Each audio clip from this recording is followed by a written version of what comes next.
Welcome to the Currency of Knowledge. We are super excited today. We have my wonderful friend, Cynthia Heady. So I'm going to take a moment to try to actually be professional with you and have you go through a little bit of the things that you've done in your past before we get to the big question. So as of right now, we know that you work at the Community Foundation, the Lenawee Community Foundation, but I want to back up just a tad. Okay. So I see here on your curriculum vitae that you were a designer at Ford, and I find that exciting. So as we talk about you, and then we'll get to your kids, because you have twins, and Christopher loves multiples. I don't have any. No twins. No twins, Me but I would either. like it. I don't have twins either.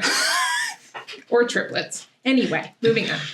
So tell us about your design days at Ford. You're an engineer, so tell us a little bit about that. So I wasn't an engineer, I was a designer.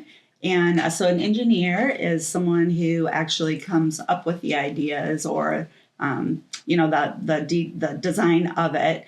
And they, put that all together and they just write it out. This is what they want. I'm the one who made it come to fruition. So I would go into the shop or I would pull off. We had a program called PDGS that you would pull off car parts and you would, design around that. So I originally went to school for architecture, and then some things in my life happened, and so I decided to get into mechanical drafting. And honestly, the job I had before that, I worked for Progressive Tool, and that was probably one of my favorite jobs. And it was a design job. I started out in layout and worked up to design. I went to Ford on more money and worked on product instead of tooling. So I worked on a couple of car lines, and I had my second daughter, and then I left there. So. And how many children do you have? I have 4. Okay, tell us a little bit about your kids. So I have 4 kids. My oldest is Rachel. She is an occupational therapist. My second daughter is Charlotte, and she is a bartender. And then I have twins, Dylan and Emmeline. They're 20, and they are, Emmeline is in school, and Dylan lives in Miami. Awesome. Oh, Yeah. What's he doing in Miami? He does, Living the 20-year-old life. 20-year-old life. That's he can work awesome. from anywhere, and Okay. he loves it there. And yeah, I don't really understand a lot of what 20-year-old kids do, We don't but have he's to. fine, right? As long as they're Exactly. healthy and happy. That's true. He appears to be both of those things. Awesome. So, yeah. It's great. So then, so from Ford, then we met actually at Evans Street Station. We did. Back in the day. Mhm. You made my favorite drink ever. Nobody can replicate it. The Mary Mary what was it? Ann. Mary Ann. Yeah, I did yeah, change the name to the Holly Elizabeth, but it didn't quite take on, which is unfortunate, but so good. That's funny. So the reason I left Ford is they kind of wouldn't work with my schedule. I had Rachel, I had Charlotte, and I was married at the time, and I had the good fortune of being able to stay at home. So I was a stay-at-home mom for 12 years almost, and that didn't work out. And so I came out to, how I came out to Tecumseh was I met Bob Fox. I was looking for a house in Saline, which is where I lived. He said, "Have you ever looked at Tecumseh?" And I said, "No." And he took me out here, showed me 5 houses. I bought one of them. I didn't have a job. I was just a stay-at-home mom, or I shouldn't say just a, but I walked in. He suggested I go and talk to Dick Johnson, who owned Evans Street Station. And so I walked in there, and they hired me, and I got a job there. I worked there for 3 years. Yeah. And it is where I met you. Yeah. So. And then Awesome. from there, you ended up at the Community Foundation? I did. So can I say names? I met Shelley Yeah. Hickman also at the Lenawee. This is actually a very good story. I met her at Evans Street, and I was their bartender. So I would do special bartending events in her home. And we got to be very good friends. And so we knew a lot about each other. I have a lot of junior league history. I come from a really philanthropic family. I don't really have any, tech, like school skills with being philanthropic or or any of that. But at any rate, she introduced me to Sue Hammersmith, and I went for an interview, and Sue hired me. And so I have Shelley Hickman to thank for my job at the foundation. And that was 13 years ago. Wow. That's amazing. Yeah. It's amazing. It's interesting how we go through this life and we kind of just weave around, and at the end when we look back, it kind of all makes sense how it comes together. I think it's so impressive. When we talk to people, clients, with entrepreneurial clients that who just they were doing this, and then this led to that, and this led to that, and sort of how you got to be a Lenawee County person. Well, and not only that, if you think about, and I don't mean anything by this, but some of the clientele that would come into Evans Street Station, it was a 5-star restaurant. I got to meet all the people really who I work with now. I mean, and get to know them on a different level. And now I work with them in donor relationships. That's awesome. Too. So it's kind of interesting. It really did help me kind of get acclimated to Tecumseh. I'd never been here, and so meet people, and it helped. That's awesome. I think bartenders, like beauticians or anyone with that personal service touch, financial planners, we learn a lot about our clients just by having casual conversations, and it builds trust and rapport. And I think it's a really fascinating that you can use your knowledge in that setting and transpose it into your current setting. Sure. I think it's fabulous. And I am kind of a curious person. Some may say nosy, but not nosy in a bad way, in an investigative way, like in a scientific way to learn more about how we connect. Sure. And so I think those, having those conversations with people are really, really fortunate. And you've been able to leverage those conversations in your current role. Good and bad. Yeah. So tell us a little bit about your current role. So my current role is I'm the Director of Development and External Engagement. It's quite a mouthful at the Lenawee Community Foundation. We are a small group of amazing women. There's 5 of us, and we all have this title, but we all do many, many things. And I love my job at the foundation. I love working with the people that I work with. I love what the foundation does for our community. I know this isn't a commercial for the foundation, but it really is stability for our community and what we can do and help. Through our donors, it's amazing. We put over $3 million back in the community last year, and that's a huge impact. Yeah. And people are making impacts, and I get to be a part of that. I get to help them figure out what they're passionate about and what they love. And so it's really, that probably is my favorite part of my job. Well, and necessary, because if we look at communities across the U.S., especially smaller communities, which is Lenawee County, as you have individuals who move out, you, to some extent, lose the connection or the roots, and that also means the dollars go out. So with the foundation, the dollars are staying local, and so they're able to continue to impact Lenawee County pretty nicely. Yeah. So thank you. You're welcome. Awesome. And we'll be right back. At County National Bank, we believe in the power of personalized service. Whether you're saving for a rainy day or planning a major purchase, we offer a range of deposit accounts and loans tailored to your needs. Our dedicated retail banking team is committed to providing exceptional service, helping you navigate your financial journey with confidence. With convenient in-person branch locations and digital banking options, managing your finances at CNB has never been simpler. Member FDIC, Equal Housing Lender, NMLS 39979. And we're back with Cynthia Heady. Thank you so much for being here. Thank you for having me. So we're going to move to our favorite question. The reason why we ask this question is because, and we call ourselves wealth managers, we think that we need to understand what wealth is to our individual clients. Right. And so we've started this conversation with people so that we can learn what is wealth, because it's a relative term.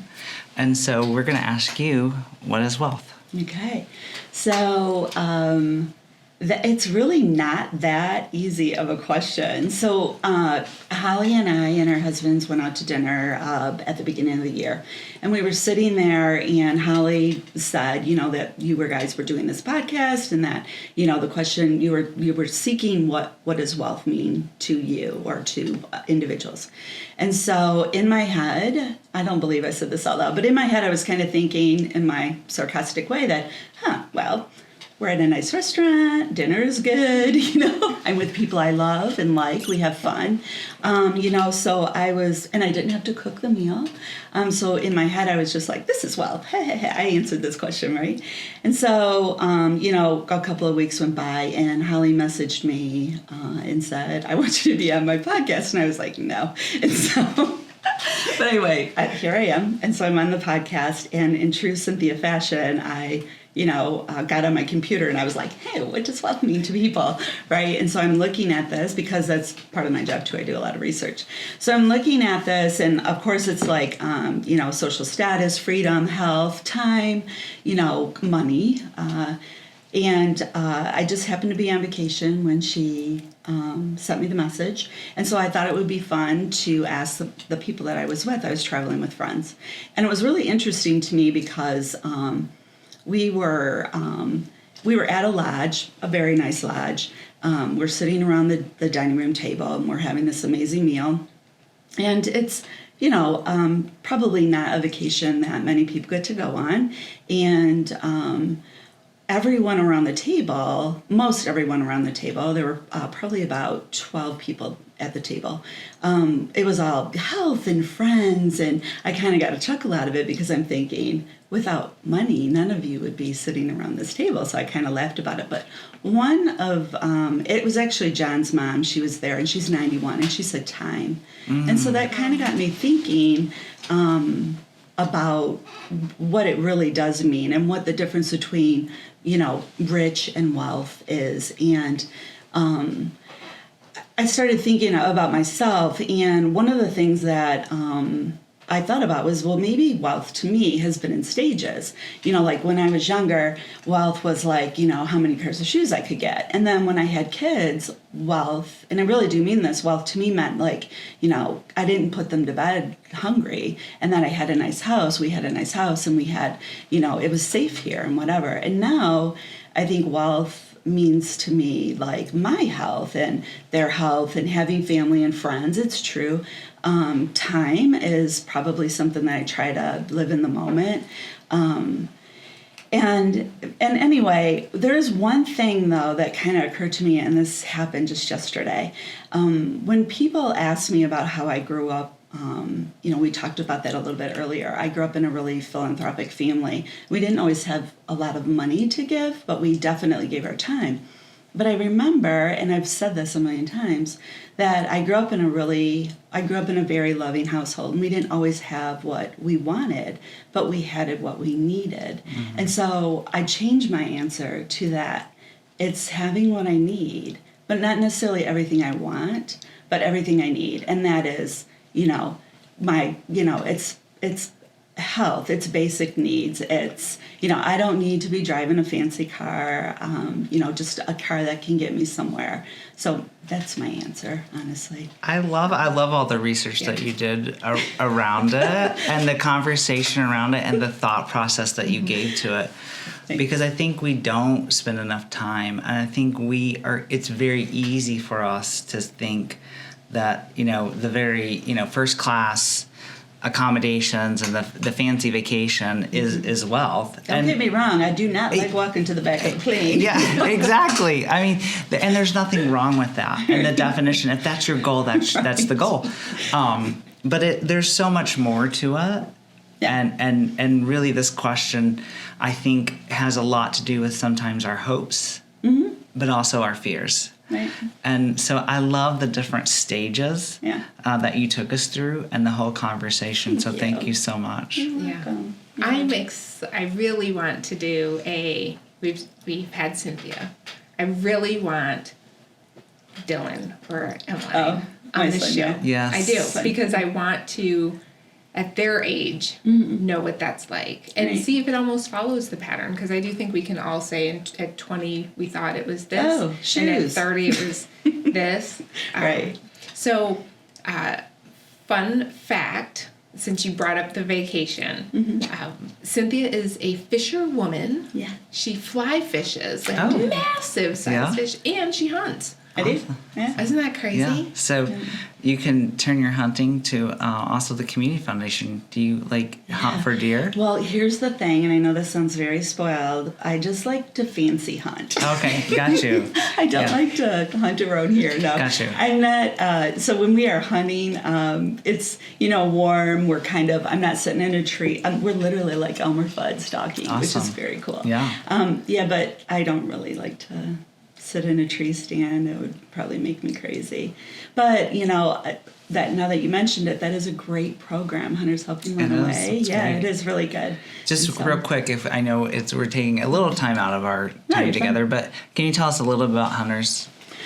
Sure. So Hunters Helping Run Away is a program that we have at the foundation, and it basically puts, let me kind of go back. So if, you're hunting and you have 3 deer and you only need 2, you can donate your venison to a processor where we raise funds the foundation raises funds, and the Hunters Group raises funds to pay for the processing, and then we have the connection of all of the food banks.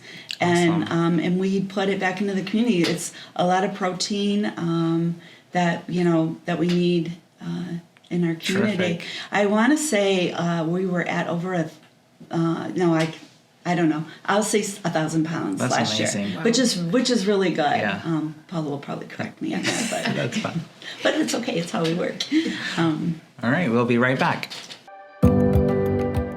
County National Bank Wealth Management offers a range of services to support you now and in the future, whether it's investment management, estate planning, or estate and trust settlement for your loved ones. We can assist you in planning, preparing, and prospering. At County National Bank, we recognize the importance of trust, both in life and in death. With decades of experience and a commitment to integrity, we handle every aspect of the trust and estate settlement process with precision and care. When it comes to matters of trust and legacy, you deserve peace of mind. Not insured by FDIC or any other government agency. Not bank guaranteed. Not bank deposits or obligation. May lose value. Welcome back. We are with Cynthia Heady. She is with the Runaway Community Foundation. Very excited to have you here. We've just finished talking about what is wealth to Cynthia. And as we kind of, close it up, maybe wrap it up, how that falls in with our clients or what we do or the community. And from my perspective, I think a lot of what you said, it's, the security, it's having what you need, maybe not always what you want, and maybe at some point getting what you want. And so I know when I work with my clients, regardless of what stage they're at, that really is, I think, what they come in and ask for. They want to make sure that where they're sitting today, they can have the security, they can take care of their needs, they can take care of the needs of their children, or maybe even their parents, and perhaps their community in the end. So, that is, we've said it a million times, that's probably the best part of our job, is helping them put together that plan and help them execute it to have their wealth. Our little tagline in wealth management is that we help our clients plan, prepare, and prosper. And through the conversation, I couldn't have scripted it better, because you were going through all those moments in your life where the definition changed. And as you did that, you were planning and you were preparing. And then, we're at the stage now where you're prospering. And it's so very exciting to see a client's walk through that. So congratulations on all your hard work. Didn't even know it. Yeah, exactly. Well, and oftentimes people don't really know their wealth until it's asked and studied a little bit. So, Right. yeah. So fantastic having you here. Thank you so much for joining us. Thanks for having me. Yeah, very excited. Thank you, Cynthia. You're welcome. Thanks for Thank doing you. this for me. You're Heaven knows you do welcome. so much. Oh, no.